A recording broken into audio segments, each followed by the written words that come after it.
दोस्तों, गृह मंत्री अमित शाह ने एक बार फिर लोकसभा में स्पष्ट कर दिया है कि देश में सीएए लागू होकर रहेगा। शनिवार को उन्होंने अपने संबोधन में साफ शब्दों में कह दिया कि सीएए यानी सिटीजनशिप अमेंडमेंट एक्ट आगामी लोकसभा चुनाव से पहले लागू कर दिया जाएगा। आपको बताते चलें कि लोकसभा चुनाव में अधिकतम 2 से 2.5 महीने का वक्त बचा है। इसका मतलब साफ है कि सरकार फरवरी या मार्च में कभी भी इसे नाफिज कर सकती है, लागू कर सकती है। अमित शाह ने यह भी कहा कि इससे मुसलमानों को डरने या घबराने की जरूरत नहीं है, क्योंकि नागरिकता संशोधन अधिनियम नागरिकता देने के लिए है, लेने के लिए नहीं। इसलिए निश्चिंत रहें। और मैं अपने मुस्लिम भाइयों से कहना चाहूंगा कि आपको किसी के बहकावे में नहीं आना है, किसी के समझाने बुझाने में नहीं आना है। दोस्तों, बताते चले कि 4 दिन पहले मजलिस इत्तेहादुल मुस्लिमीन के चीफ बैरिस्टर असदुद्दीन ओवैसी ने लोकसभा में कहा था कि आप सीएए लागू करेंगे, देश भर में लोग फिर से धरने पर बैठ जाएंगे। आपको बताते चलें कि सीएए, एनआरसी, एनपीआर के खिलाफ शाहीनबाग, दिल्ली के शाहीनबाग सहित पूरे देश के अंदर प्रोटेस्ट किया गया था। सरकार का दावा है कि नागरिकता संशोधन अधिनियम के तहत किसी की भी नागरिकता नहीं जाएगी, जबकि अवधारणा यह है कि भविष्य में सीएए को एनआरसी से जोड़ा जाएगा। कागज के अभाव में मुसलमानों को डिटेंशन सेंटर में डाला जाएगा और उनकी नागरिकता छीन ली जाएगी।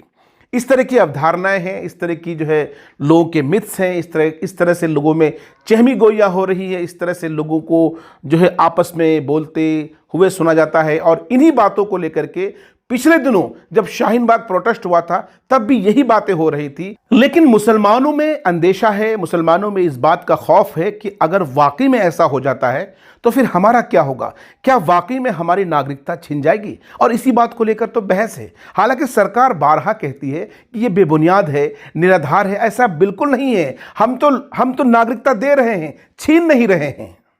दोस्तों, आइए सबसे पहले समझते हैं कि क्या है नागरिकता संशोधन अधिनियम। गौरतलब हो कि नागरिकता संशोधन अधिनियम 2019 के तहत 3 पड़ोसी मुस्लिम देश बांग्लादेश, पाकिस्तान और अफगानिस्तान से भारत आने वाले हिंदू, सिख, बौद्ध, जैन और पारसी धर्म वाले लोगों को नागरिकता दी जाएगी। केवल मुसलमानों को ही इससे दूर रखा गया है, यानी मुसलमानों को नागरिकता नहीं दी जाएगी। बताते चले कि इस कानून पर 5 साल पहले ही मुहर लग चुकी थी। हालांकि यह अब तक लागू नहीं हो पाया है। नागरिकता संशोधन कानून को लेकर पूरे देश में बड़े स्तर पर विरोध प्रदर्शन हुए थे। खासकर पूर्वोत्तर के 7 राज्य इसके खिलाफ हैं। विरोध को लेकर नॉर्थ ईस्ट सबसे ज्यादा प्रभावित रहा है। वहां तोड़फोड़ की वजह से करोड़ों की संपत्ति का नुकसान हुआ है। आपको बताते चलें कि शनिवार को गृह मंत्री अमित शाह ने लोकसभा में नागरिकता संशोधन अधिनियम को लेकर साफ कर दिया है कि लोकसभा चुनाव से पहले सीएए यानी सिटीजनशिप अमेंडमेंट एक्ट लागू कर दिया जाएगा। लेकिन मुसलमानों में इस बात का अंदेशा है, इस बात का डर है कि क्या कहीं पाकिस्तान, बांग्लादेश और अफगानिस्तान के मुसलमानों को जिस तरह से भारत में आने की परमिशन, यहां रहने की परमिशन नहीं होगी, क्या आने वाले वक्त में कहीं ऐसा तो नहीं होगा कि जो मुसलमान भारत में पहले से रह रहे हैं उनसे कागजात मांगे जाएंगे, उनसे पूछा जाएगा कि आप अपना प्रमाण पत्र दीजिए। ऐसे में हमारा देश और हमारे देश के जो मुसलमान हैं उनकी स्थिति सच्चर कमेटी की रिपोर्ट से स्पष्ट हो गई है कि हमारे हालात कैसे हैं। एजुकेशन के मामले में हम बहुत पिछड़े हैं, हमारी आर्थिक स्थिति बहुत ख़राब है। बेशुमार लोग ऐसे हैं जिनके पास जगह ज़मीन नहीं है। वैसे लोग कागजात कहाँ से दिखाएंगे?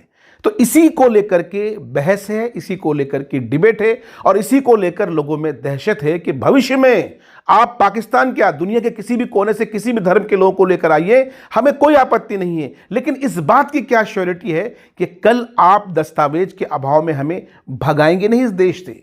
इसी को लेकर डर है लोगों में। हालांकि गृह मंत्री अमित शाह ने कहा है कि ऐसा हम आपको आश्वस्त करते हैं, हम आपको भरोसा दिलाते हैं कि आने वाले दिनों में ऐसा कुछ नहीं होगा। लेकिन जनता है कि सरकार पर भरोसा करने पर सब उतारू नहीं है, भरोसा करना नहीं चाहती है। लेकिन मैं इस वीडियो के माध्यम से देश के तमाम तर मुसलमानों से ये अपील करना चाहूँगा कि आप अपने दस्तावेज, आप निश्चित रूप से दस्तावेज आपके पास हैं, आप हैं यहाँ पर, नहीं है तो भी कोई दिक्कत वाली बात नहीं है, क्योंकि आपके 4 फादर्स यहाँ पे रह रहे हैं और खुद गृह मंत्री अमित शाह ने कह दिया है कि आपको डरने घबराने की ज़रूरत नहीं है।